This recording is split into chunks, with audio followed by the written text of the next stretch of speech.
Dear NEET aspirant, ये video मैंने NEET के उन स्टूडेंट्स के लिए बनाया है जो 13 सितंबर 2020 को नीट एग्जामिनेशन में अपीयर होने जा रहे हैं। सबसे पहले मैं उन सभी छात्रों को बेस्ट ऑफ लक कहूंगा अपनी तरफ से, एंड देन मैं इस वीडियो में आज last 7 days to last minute tips बताने जा रहा हूं। मैं ये डिस्कस करने जा रहा हूं कि आप अंतिम सप्ताह में कैसे आपका प्रिपरेशन का वे होना चाहिए, अंतिम दिन में आपको क्या करना है, मतलब एग्जाम के एक दिन पहले, एग्जाम के दिन में आपका मेंटल लेवल या मेंटल थिंकिंग किस तरह का होना चाहिए, इन सभी चीजों के बारे में आज के वीडियो में डिस्कस करने जा रहे हैं। सबसे पहली बात यह है कि लास्ट 7 डेज में पढ़ने का अप्रोच कैसा हो। जैसा कि मुझे विश्वास है कि आप लोगों ने लास्ट 1 मंथ से यही स्ट्रैटेजी बनाकर रखा होगा कि जो मेमोरी बेस्ड चीजें हैं उस पे ज्यादा फोकस किया जाए। देखिए, जो कंसेप्चुअल चीजें होता है, न्यूमेरिकल अप्रोच रखता है, जैसे कि आपके सिलेबस में फिजिक्स है, फिजिकल केमिस्ट्री है, या ऑर्गेनिक केमिस्ट्री का कुछ पार्ट है, इनऑर्गेनिक केमिस्ट्री का कुछ पार्ट है, इवन बायोलॉजी में भी कुछ पार्ट है, तो उन सभी पार्ट पे ज्यादा मेहनत करने से इस समय बेनिफिट आपको नहीं होगा, क्योंकि वो सभी कंसेप्ट बेस्ड है। आपका न्यूमेरिकल अप्रोच है, आपका थिंकिंग एबिलिटी उस तरह का है, आपका कंसेप्ट बना हुआ है, तो आप आसानी से अप्लाई कर पाओगे। तो इसलिए अंतिम महीने में भी और अंतिम सप्ताह में भी आपका फोकस मेमोरी बेस्ड चीजों पे ज्यादा होना चाहिए। मैं ये नहीं कह रहा हूं कि जो कंसेप्चुअल चीजें उसको पढ़ो ही नहीं, लेकिन मेमोरी बेस्ड चीजों पे आपको ज्यादा समय देना है। कंसेप्चुअल या फिर जिसमें न्यूमेरिकल अप्रोच है, फिजिक्स का पार्ट, फिजिकल केमिस्ट्री का पार्ट, इन सब में आपको कम समय देना है। तो अगर मैं लास्ट 7 डेज प्रिपरेशन की बात करूं, तो अगर मैं ये मानता हूं कि आप 8 से 10 घंटे डेली स्टडी कर रहे होंगे, जो कि नॉर्मल है एक स्टूडेंट के लिए स्टडी करना, 10 आवर स्टडी मैं मान ले रहा हूं कि आप स्टडी कर रहे होंगे, तो मैं यही कहूंगा कि आप अंतिम सप्ताह में अंतिम 6 दिन का प्लान करिए। 7वें दिन का मैं बताऊंगा क्या करना है आपको अलग से। 6 दिन का प्लान मैं बता रहा हूं कि आपको 5 से 6 घंटे बायोलॉजी पढ़ना चाहिए। क्या बोल रहा हूं मैं? 5 से 6 घंटे बायोलॉजी, 10 घंटे का मैं अप्रॉक्स लेके चल रहा हूं कि आप स्टडी कर रहे होंगे, उसके हिसाब से बता रहा हूं मैं। 5 to 6 आवर आपको बायोलॉजी पढ़ना चाहिए, and then after 2 to 3 hour आपको ऑर्गेनिक इनऑर्गेनिक पढ़ना चाहिए, एंड देन बाकी जो 1 से 2 घंटे बचते हैं उसमें आपको फिजिक्स और फिजिकल केमिस्ट्री का स्टडी करना चाहिए। तो इसलिए याद रखिएगा कि जो अंतिम सप्ताह है या इवन अंतिम महीना जो जेई और नेट प्रिपरेशन का होता है, उसमें फोकस यही रहना चाहिए कि आपको कंसेप्चुअल चीजों को तो आपको करना ही है कम समय दे करके, लेकिन जो फैक्ट्स बेस्ड हैं, जो याद करने वाले चीजें हैं, जो मेमोरी बेस्ड चीजें हैं, उस पे आपका ज्यादा फोकस होना चाहिए। तो इस बात का ध्यान रखना है कि अंतिम जो 6 दिन है उसमें आपको फैक्चुअल चीजों पे ज्यादा गौर करना है, जो कंसेप्चुअल है, न्यूमेरिकल है, उस पे आपको थोड़ा कम समय देना है, क्योंकि न्यूमेरिकल और कंसेप्चुअल चीजें जो आपने पिछले 1.5-2 साल में गेन किया है, बना लिया है, वो वही बना रहेगा। ऐसा नहीं होगा कि उसमें बहुत ज्यादा आप नया सीख लोगे और नया कर लोगे अंतिम 7 दिनों में। अब सेकेंड पॉइंट ये है कि भाई किस बुक से स्टडी करें, कैसे स्टडी करें, क्या क्या पॉइंट स्टडी करें, सब कुछ स्टडी करें कि नहीं करें। तो देखिए, अगर आप बायोलॉजी के चैप्टर्स को देखोगे तो अराउंड 36 to 38 चैप्टर्स आपके बायोलॉजी में हैं। अगर मैं ऑर्गेनिक इनऑर्गेनिक के चैप्टर जो फैक्ट्स बेस्ड हैं, मैं वैसे चैप्टर को नहीं काउंट कर रहा हूं जो कि कंसेप्चुअल है, जैसे कि chemical bonding, coordination compound, reaction mechanism, GOC, इन सबको मैं काउंट नहीं कर रहा हूं। तो इन सबको अगर काउंट नहीं किया जाए तो ऑलमोस्ट आपके पास 22 डिफरेंट चैप्टर्स हैं जो कि आपको ऑर्गेनिक इनऑर्गेनिक में भी स्टडी करने हैं। तो आपको 38 चैप्टर्स बायोलॉजी में स्टडी करना है, आपको 22 चैप्टर्स ऑर्गेनिक इनऑर्गेनिक में स्टडी करना है। फिजिक्स फिजिकल केमिस्ट्री के पार्ट को मैंने पहले ही कहा कि आप 1 से 2 घंटे दिन भर में दोगे, उसको मैं डिस्कस नहीं करने जा रहा हूं, क्योंकि मैंने पहले ही कहा कि आपका अप्रोच जो है मेमोरी बेस्ड चीजों पे ज्यादा होना चाहिए। तो हम लोग फोकस करेंगे बायोलॉजी पर और ऑर्गेनिक और इनऑर्गेनिक पर। अब सवाल ये है कि जो 38 चैप्टर्स 36 चैप्टर आपके बायोलॉजी में है, 22 चैप्टर्स आपके ऑर्गेनिक इनऑर्गेनिक में बन जाते हैं, तो क्या आप इन सभी को कर पाओगे इतने दिनों में? तो बिल्कुल नहीं। आप पूरा का पूरा चैप्टर चाहोगे पढ़ना तो आप बिल्कुल नहीं कर पाओगे। तो आपका तरीका ये होना चाहिए कि जो भी आपने पहले पढ़ा है, एनसीईआरटी बुक को आपने जो पढ़ा है, एक बात और मैं बता दूं कि जो भी फैक्चुअल चीजें होती है, जो भी मेमोरी बेस्ड चीजें होती है, वो एनसीईआरटी से डायरेक्ट होगा।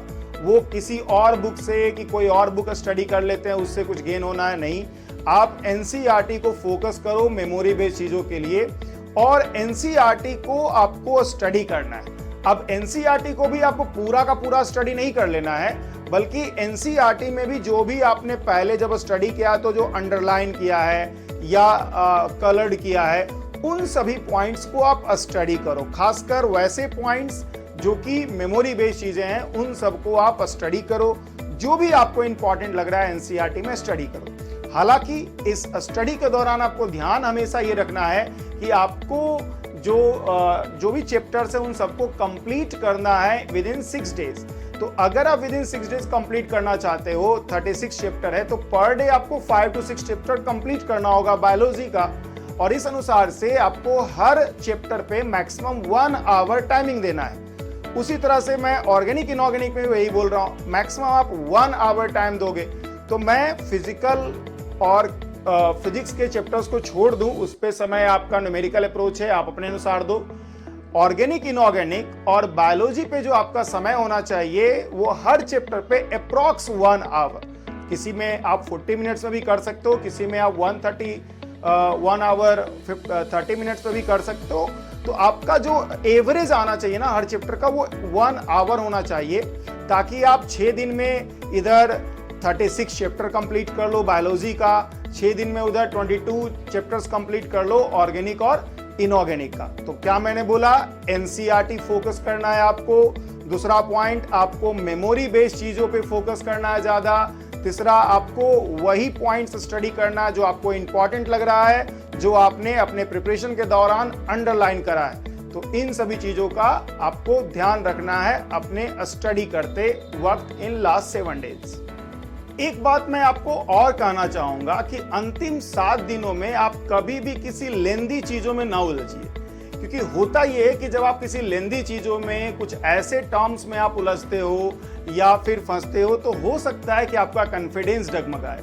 तो बात यह है कि ऐसा नहीं होगा कि अंतिम 7 डेज में आप बहुत कुछ नया करके बहुत कुछ स्कोर कर पाओगे, बहुत ज्यादा कंसेप्ट सीख करके और ये करके। तो आपको मेमोरी बेस्ड चीजें तो करना है कि मेमोरी बेस्ड चीजें जो आपको कुछ नया भी दिखे तो उसको कर लेने में कोई बुराई नहीं, क्योंकि उसमें समझना नहीं होता, आपको बस जान लेना होता है कि भाई ये चीज है। तो मेमोरी बेस्ड चीजें कर लो आप, लेकिन किसी भी लेंदी चीज में या ऐसा कंसेप्ट में या ऐसा पॉइंट में आप मत उलझो इसमें कि आपको लग रहा है कि आप नहीं कर पाओगे और आपको दिक्कत होगा। और अगर आपके पास कोई टीचर, कोई आपके जो मेंटर हैं वो आपको अवेलेबल हैं, तो आप उनसे थोड़ा हेल्प लो अगर आप फंस रहे हो तो। और अगर आप नहीं कर पा रहे हो, टीचर से मदद नहीं ले पा रहे हो, तो प्लीज स्किप करिए उन सभी पॉइंट्स को जो कि आपको लेंदी लग रहे हैं, जिसके बारे में आपने कभी सोचा नहीं है पढ़ने का, पहले नहीं पढ़ा है और आप पहली बार इसको देख रहे हो। तो बेसिकली तरीका ये है कि पहली बार जो चीजें हैं वो अंतिम 7 दिनों में तो नहीं करना होता है। तो वो चीजें नहीं करोगे आपकी कोई नया चैप्टर या कोई नया कंसेप्ट या कोई नया पॉइंट्स, बड़ा पॉइंट्स आप उसको अंतिम 7 डेज में कवर करने का प्रयास कर रहे हो। याद रखिएगा इस बात को, क्योंकि इससे क्या होगा, आपका कॉन्फिडेंस लेवल डगमगा सकता है। इन 7 दिनों में मैं ये कहूंगा कि आपको एटलीस्ट 2 और 3 टेस्ट भी देना चाहिए। 2 or 3 tests of 3 hour duration of same time of same pattern as you are going to give in NIT exam। तो आप NIT एग्जाम में जिस तरह से अपीयर होने जा रहे हो, जैसे कि NIT एग्जाम अगर 2 to 5 PM पर शेड्यूल्ड है, तो आपको भी अपना जो एग्जाम है 2 to 5 PM पे देना चाहिए। अगर उसमें 180 क्वेश्चन है, आपको 180 क्वेश्चन, उसमें OMR शीट जिस तरह का होता है उस तरह का OMR शीट, मतलब अपना रूम पे इस तरह का सर्कमस्टांस बना लो कि आपको लगे कि आप NIT का एग्जाम ही दे रहे हो। तो 2 से 3 टेस्ट, ज्यादा नहीं मैं कहूंगा, 2 टेस्ट भी दो आप, 3 दिन पर करके 2 टेस्ट आप निट का सैंपल पेपर से आप दो। आप कोशिश यही करोगे कि मोस्ट ऑफ द थिंग्स आप अपने एग्जामिनेशन एनवायरनमेंट के अनुसार रख लोगे। मतलब टाइमिंग वही होना चाहिए, किसी तरह का डिस्टर्बेंस नहीं होना चाहिए जैसा कि नेट एग्जाम में होगा आपके साथ। एकदम जो पैटर्न होना चाहिए क्वेश्चन पेपर का, जो OMR सीट होना चाहिए, वो बिल्कुल हूबहू मैच करे, ताकि थोड़ा सा आप एडजस्ट कर सको। हालांकि ये चीजें आप बहुत पहले से भी करते आ रहे होंगे।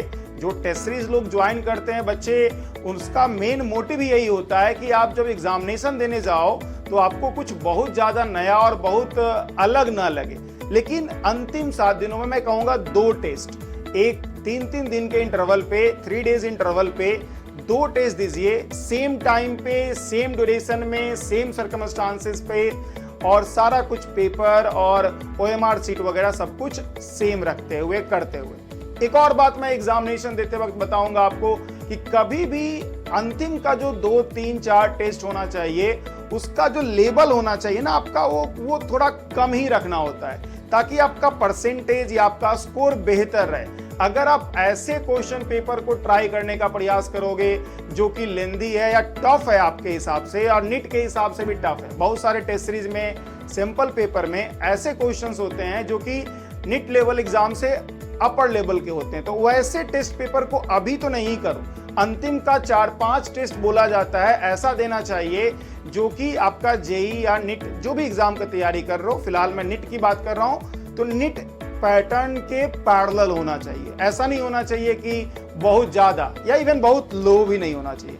बेसिकली पॉइंट आपका यही है, यहाँ पर जो मेन मुद्दा यही है कि अंतिम के जो 3-4 टेस्ट आप देते हो, उसमें आपका स्कोर आपके कॉन्फिडेंस को बिल्डअप करता है। तो अगर आप अच्छा स्कोर करोगे तो आपका कॉन्फिडेंस बना रहेगा, और अगर आप कॉन्फिडेंस बना कर रखते हो तो आप बहुत अच्छा एग्जाम में परफॉर्म कर पाओगे।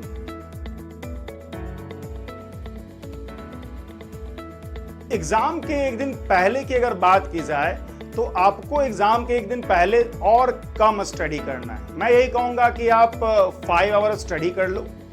5 आवर आपको पूरे दिन में स्टडी करना है। 3 आवर का एक टेस्ट रख लो, 2 to 5 PM पे 3 आवर का टेस्ट रख लो।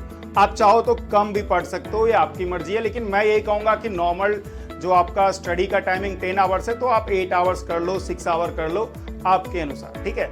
तो एक तो है कि 3-4 घंटे स्टडी कर लो, और एक टेस्ट दो। टेस्ट जो होना चाहिए सिंपल होना चाहिए, इजी लेवल का होना चाहिए। मैं पहले ही बता रहा हूं कि जो लास्ट डे एग्जाम आप ले रहे हो खुद से, वो जो पेपर होना चाहिए वो बहुत इजी लेवल का हो, अच्छा स्कोर हो, आपका कॉन्फिडेंस बना रहे। लास्ट डे अगर आप किसी तरह से पैनिक हो रहे हो, स्टूडेंट बहुत सारा पैनिक होते हैं कि भाई उनको डर टाइप का फील होता है, तो इन सभी चीज़ों को दूर करने के लिए आप कुछ म्यूजिक्स वगैरह भी सुन सकते हो। हालांकि मैं ये एकदम स्ट्रिक्टली मना करूंगा कि आप किसी भी ऐसे चीज को में इन्वॉल्व नहीं होंगे जिससे कि आपका माइंड डेविएट, मतलब कोई जाकर के मूवी देखना, ये गलत अप्रोच है। कोई जाकर के पॉलिटिक्स का बात करना, न्यूज देखना, सोशल मीडिया पे आना, ये सब आप नहीं करोगे, क्योंकि इसमें क्या होता है ना, आप एक मूवी देखते हो तो उसके बारे में 2 घंटे सोच रहे हो। म्यूजिक में नहीं होगा ऐसा, तो आप म्यूजिक वगैरह, लाइट म्यूजिक, हल्का म्यूजिक, जो आपका फेवरेट म्यूजिक है उसको आप सुन सकते हो, उससे आपका माइंड थोड़ा रिलैक्स रहेगा। लेकिन ऐसे चीजों में आप अपने आप को इन्वॉल्व नहीं करोगे जो आपको डिस्ट्रैक्ट करें, जो आपको डेविएट करें आपके स्टडी से। तो इस बात का आपको ध्यान रखना है। एक और बात मैं आपको बोलूंगा कि लास्ट डे या इवन लास्ट 7 डेज की भी बात करूं मैं, तो अगर आप किसी से बात कर रहे हैं, किसी टीचर से, किसी फ्रेंड से, तो कभी भी ऐसे फ्रेंड को आप नहीं चूज करोगे जो आपको डीमोटिवेट कर रहा हो।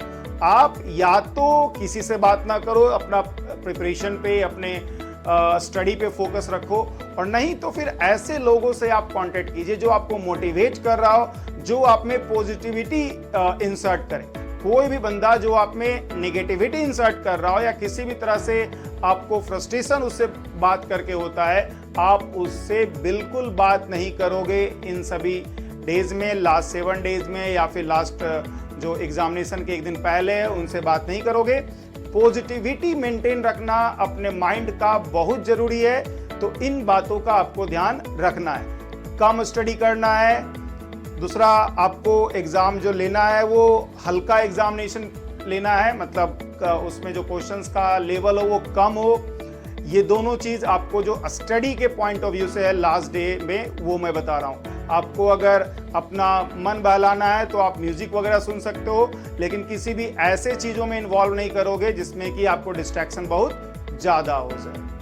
एग्जामिनेशन के 1 डे बिफोर मैं आपको नीट का एडमिट कार्ड का सारा डिटेल आपको बोलूँगा, आप देख लो क्या क्या डॉक्यूमेंट आपको ले जाने हैं, क्या क्या आपको प्रिकॉशंस रखने हैं, क्या क्या आपको ध्यान देना है। सभी चीज़ों को आप एक जगह एकत्रित कर लोगे।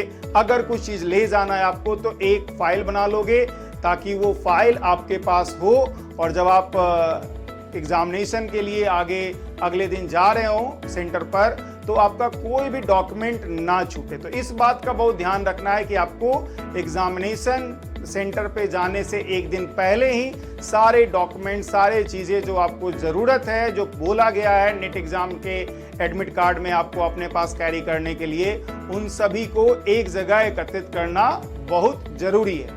एक और बात, अपना एग्जामिनेशन सेंटर बहुत अच्छे से वेरीफाई कर लो। ये नहीं होना चाहिए कि पता चला कि आप गेस कर रहे हो कि मेरा यहाँ है, मेरा वहाँ है। आप अच्छे से एग्जामिनेशन सेंटर अपना देख लो, उसे गूगल मैप पे चेक कर लो। अगर आप अपने फ्रेंड सर्किल में हैं या दोस्त हैं या अपने फैमिली में हैं तो उन सब से वेरीफाई भी कर लो कि भाई यही तो है सेंटर ना। ऐसा ना हो कि पता चला सेंटर कहीं और है, आप पहुंच कहीं और रहे हो, तो ये बहुत ज़्यादा पैनिक क्रिएट कर देगा। तो आप ऐसा बिल्कुल अवॉइड करोगे। अपना एग्जामिनेशन सेंटर बहुत अच्छे से पढ़ लोगे, देख लोगे गूगल मैप पे, और अपने जो एग्जामिनेशन सेंटर है उसी पे फोकस रखोगे कि वहीं पहुंचना है। ऐसा ना हो कि कहीं और पहुंच जाओ। एग्जामिनेशन के एक दिन पहले जब आप रात को सोने जा रहे हो तो आपको बहुत हल्का डिनर लेना है, लाइट डिनर लेना है। मैंने क्या कहा, लास्ट डे जो एग्जामिनेशन के एक दिन पहले की बात है, उस पे आपको कम पढ़ना है, हल्के लेवल का एग्जाम देना है, हल्का डिनर करना है, या लंच जो भी है दोपहर में आप करोगे वो भी हल्का करना है। बहुत हैवी और बहुत ऐसा नहीं होना चाहिए खाना वगैरह जिससे कि आपको किसी तरह का प्रॉब्लम हो जाए। तो बहुत हल्का डिनर लेना है, अर्ली स्लीप कर जाओ, और रात में कम से कम मैं बोलूँगा 8 घंटे तो जरूर सो भाई। ऐसा नहीं होना चाहिए कि एग्जामिनेशन के दिन ही आप रात भर पढ़ रहे हो और गए और पता चला एग्जामिनेशन में ही नींद आ रहा है, तो वो नहीं होना चाहिए। एग्जामिनेशन के एक दिन पहले के जो नाइट है उसमें कम से कम आपको 8 घंटे सोना है, 8 से 10 घंटे। ज़्यादा ही सो लो, कोई दिक्कत नहीं है। 1-2 घंटे में कुछ ऐसा नहीं होगा कि आप कुछ बहुत ज़्यादा स्टडी कर लोगे। ज़्यादा पढ़ोगे तो ज़्यादा सोओगे तो आपका क्या होगा कि माइंड बहुत स्टेबल रहेगा, आप एग्जामिनेशन में अपना ज़्यादा परफॉर्म कर पाओगे। तो इस बात का याद रखना है कि आपको अच्छा स्लीप लेना है एग्जामिनेशन डे के 1 डे बिफोर। एग्जामिनेशन डेट की अगर बात की जाए तो आप सुबह में उठो अपने यूजुअल टाइम पे, एंड देन आफ्टर अच्छे से प्रिपेयर्ड होकर के हल्का ब्रेकफास्ट, या इवन अगर आपका 2 PM से एग्जाम है तो आप कुछ हद तक थोड़ा हल्का सा लंच, मतलब मैं ये नहीं कहूँगा कि लंच पूरा आप कर लोगे कि बहुत अच्छे से बहुत ज़्यादा, क्योंकि आपको एग्जामिनेशन सेंटर के लिए ऑलमोस्ट 11 बजे निकलना भी पड़ेगा, क्योंकि आप ये 1 घंटे का मार्जिन लेके आपको हमेशा चलना है। जब भी किसी एग्जामिनेशन सेंटर पे आप जा रहे हो, रिपोर्टिंग टाइम आपका जो है उससे आप कोशिश करो कि आधा घंटा 1 घंटा पहले ही पहुंच जाएं। ये नहीं होना चाहिए कि reporting time up to 1 PM है तो मैं 1 PM तक पहुंचूंगा, नहीं। रिपोर्टिंग टाइम आपका 1 PM है तो आप टारगेट लेके चलो कि 12:30 PM तक आपको पहुंच जाना है। तो आधा घंटे 1 घंटे का मार्जिन लेके चलना है। खासकर मैं आधे घंटे का मार्जिन उनके लिए बोल रहा हूं जो जिनका एग्जामिनेशन सेंटर उनके रेसिडेंस से नज़दीक है। जिनका एग्जामिनेशन सेंटर उनके रेसिडेंस से बहुत दूर है, उनको तो मैं बोलूँगा 1-1.5 घंटे का मार्जिन लेके चले, क्योंकि ट्रैफिक है, चीज़ें हैं, आपको इन सभी चीज़ों को ध्यान में रखना होगा। इस बार के एग्जामिनेशन में आपको कोविड-19 इश्यूज के कारण आपको बहुत सारी चीज़ों का ख्याल भी रखना है। जैसे आपको मास्क लगा के जाना है, जैसे आपको सैनिटाइजर वगैरह का यूज़ करना है, सोशल डिस्टेंसिंग मेंटेन करना है। तो इन सभी चीज़ों का आप पर्सनल लेवल पे ध्यान रखोगे।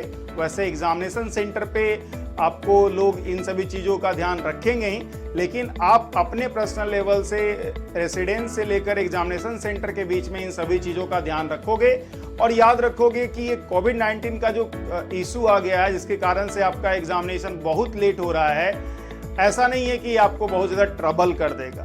तो आप पॉजिटिविटी मेंटेन कीजिए, ये बहुत बड़ा इशू नहीं है, खासकर यंगस्टर्स के लिए। आप अगर देख भी रहे होंगे रिकॉर्ड तो आपको पता होगा कि यंगस्टर्स में ये जो आया है कोविड-19 का केस, वो बहुत कम किसी तरह का प्रॉब्लम क्रिएट करता है। तो आप निफिक्र होकर के एग्जाम दीजिए। हाँ, प्रिकॉशंस लेते जाइए, लेकिन निफिक्र होकर के अपना एग्जामिनेशन सेंटर पे जाइए और एग्जाम दीजिए। अब एक अंतिम सवाल ये होता है स्टूडेंट का कि सर एग्जामिनेशन पेपर को कैसे अटेम्प्ट किया जाए। तो अगर आप नीट एग्जाम पेपर को देखोगे तो 180 क्वेश्चन है आपके पास और 3 आवर्स का ड्यूरेशन। तो 180 क्वेश्चन है और 180 मिनट्स भी है, मतलब हर क्वेश्चन पे ऑलमोस्ट 1 मिनट का आपके पास टाइम है। बेनिफिट ये होता है नीट स्टूडेंट्स के साथ कि उनके पास 90 क्वेश्चंस जो बायोलॉजी के हैं वो ऑलमोस्ट आपको कम समय, मतलब मैं कहूँगा कि वो लगभग 70 मिनट, 75 मिनट्स, 80 मिनट्स में बन जाएंगे, मतलब 1 से सवा घंटे या 1 घंटे 20 मिनट में आपसे बन जाएंगे अगर आपने स्टडी किया है। तो सबसे पहले मैं आपको यही कहूँगा कि आप बायोलॉजी को ही अप्रोच करिए। 90 क्वेश्चंस हैं और उसमें आप 80-85 क्वेश्चंस तक कर सकते हो अगर आपका प्रिपरेशन बहुत अच्छा है। और उसका जो टाइम आप सेट करिए कि मुझे लगभग सवा घंटे में 1 घंटे 20 मिनट तक मुझे बायोलॉजी को कंप्लीट कर लेना है। तो पहला पॉइंट आपका ये होना चाहिए कि आपका जो बायोलॉजी का अटेम्प्ट होना चाहिए सबसे पहले, उसको सवा घंटे तक में आपको कंप्लीट करना है, ठीक है। सेकंड, आपको फिर केमिस्ट्री अटेम्प्ट लेना चाहिए। केमिस्ट्री में आपका जो टाइमिंग होना चाहिए 45 to 50 मिनट्स होना चाहिए। 45 से 50 मिनट्स के करीब आपका केमिस्ट्री में आप समय दो और केमिस्ट्री में जो 45 क्वेश्चंस है वो आप 40 क्वेश्चंस तक आप आसानी से कर सकते हो अगर आपका प्रिपरेशन अच्छा है तो, in that duration. And then after last जो है आपका फिजिक्स बचता है। फिजिक्स में आप 1 आवर 50 मिनट्स टू 1 आवर समय दे सकते हो, क्योंकि फिजिक्स में आपको थोड़ा सा ज़्यादा समय लगेगा compare to biology and chemistry. तो अंतिम में फिजिक्स दो। अंतिम में फिजिक्स इसलिए बोल रहा हूँ मैं क्योंकि वो थोड़ा समय टेकिंग है। मैं पहली आपको बायोलॉजी बोला, क्यों बोला, क्योंकि अगर आप सवा घंटे में ही अगर आप 90 क्वेश्चंस 80 क्वेश्चंस कंफर्म कर लेते हो अपना, तो आप पहले जो ड्यूरेशन है एग्जाम का उसमें आपने बहुत अच्छा कर लिया। इससे आपका कॉन्फिडेंस लेवल बहुत अच्छा बढ़ेगा और आप बेहतर कर पाओगे।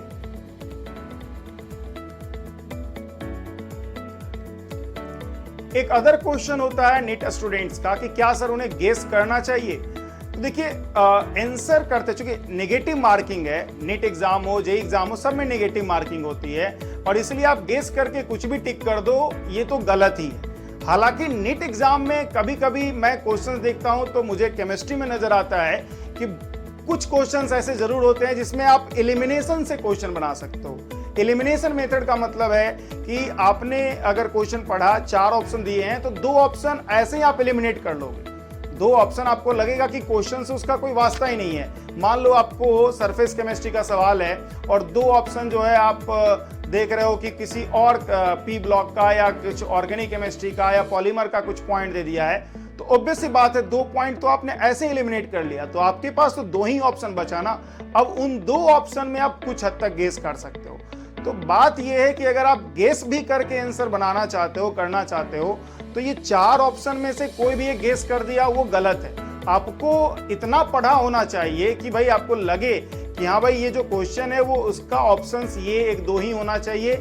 4 ऑप्शंस में से 2 ऑप्शन आप एलिमिनेट कर लो, देन आफ्टर फिर आप 2 में से कोई एक पार्टिकुलर लॉजिकली सोच करके गेस कर सकते हो। आर्बिट्ररी नहीं कि भाई ये हो गया, ये मान लिया, ये कर लिया, उस तरह से करोगे तो जो आपका जो पॉजिटिव मार्क्स है वो भी निगेटिव होना शुरू हो जाएगा, घटना शुरू हो जाएगा और आपका रैंक बहुत खराब हो जाएगा। तो इस बात का हमेशा ध्यान रखना है कि अगर आप गेस कर रहे हो तो एलिमिनेशन मेथड यूज करो कि कुछ ऑप्शंस को पहले एलिमिनेट करो, जो बचे हुए ऑप्शंस है उसमें थोड़ा लॉजिकली सोचो और अगर वो सोच पाते हो तो कर लो। अगर 2 ऑप्शन आपने एलिमिनेट कर लिया, 2 ऑप्शन बचा है तो गेस करना कुछ हद तक मुझे लगता है सही भी है, क्योंकि 50-50% चांस है, जबकि नेगेटिव मार्किंग आपका 4 में -1 है। +4 और -1, अगर आपका सही होता है तो +4 मिलता है, गलत होता है तो -1 मिलता है। तो अगर 2 ऑप्शन आप एलिमिनेट कर लिए तो आपके पास 2 ऑप्शन में गेस करने का प्रोबेबिलिटी बनता है, आप कर सकते हो। लेकिन मैं यही कहूंगा कि कोशिश करो कि लॉजिकली गेस करो, आर्बिट्ररी गेस नहीं करोगे।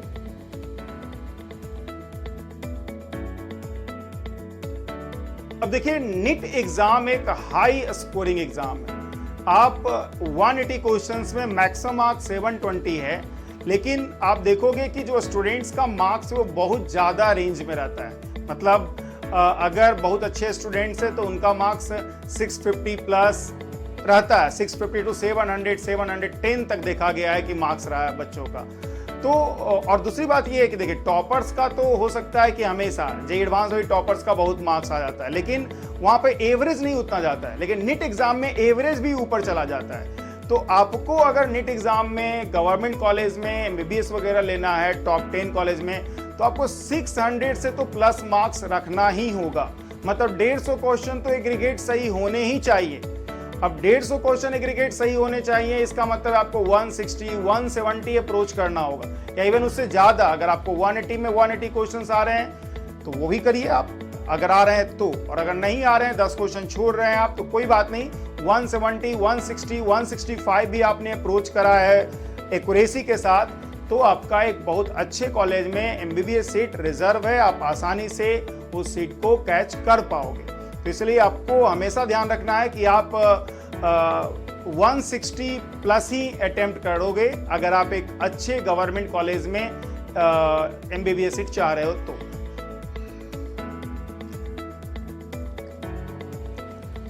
अगर आपका प्रिपरेशन उस स्टैंडर्ड का नहीं है कि आप 160, 170 अटेम्प्ट कर लो, तो मैं ये कहूंगा कि आप 140 के करीब जरूर अटेम्प्ट करने का प्रयास करो, क्योंकि 140 अगर आप अटेम्प्ट करते हो ना, तब जाकर के आपका कट छट करके कुछ नेगेटिव मार्किंग हो करके मैं समझता हूं 500 प्लस मार्क्स आएंगे। और 500 प्लस मार्क्स आएंगे तो आपके स्टेट लेवल जो गवर्नमेंट कॉलेजेस हैं उसमें आपको एमबीबीएस सीट्स वगैरह मिल जाएगा। तो वो एक मैं कहूंगा कि अगर आपका प्रिपरेशन बहुत अच्छा है तो मैं तो कहूंगा कि 170, 160, 180 आप अटेम्प्ट करो। लेकिन अगर आपका प्रिपरेशन थोड़ा कम है तो आप 140 का अटेम्प्ट करो, 140 का टारगेट लो, 145 का टारगेट लो, 150 का टारगेट लो और उसको करो, ताकि आपका जो स्कोर है 500 प्लस, 550, 580 इस तरह से रहे, ताकि आपको अच्छे से अच्छा एमबीबीएस कॉलेज जो गवर्नमेंट कॉलेज है वो मिल सके। So that's all guys. मैं यही सब सारी बातें आपसे आज करने आया था और मैंने सारी बातों को अपना रख दिया है, और मैं यही उम्मीद करता हूं कि आप सभी लोग इस नीट एग्जाम में बहुत अच्छा परफॉर्म करोगे। मेरा बेस्ट ऑफ लक है आप लोग को। आप बहुत अच्छा एग्जाम में परफॉर्म करो और बाद में बहुत अच्छे डॉक्टर बनो। Thank you all.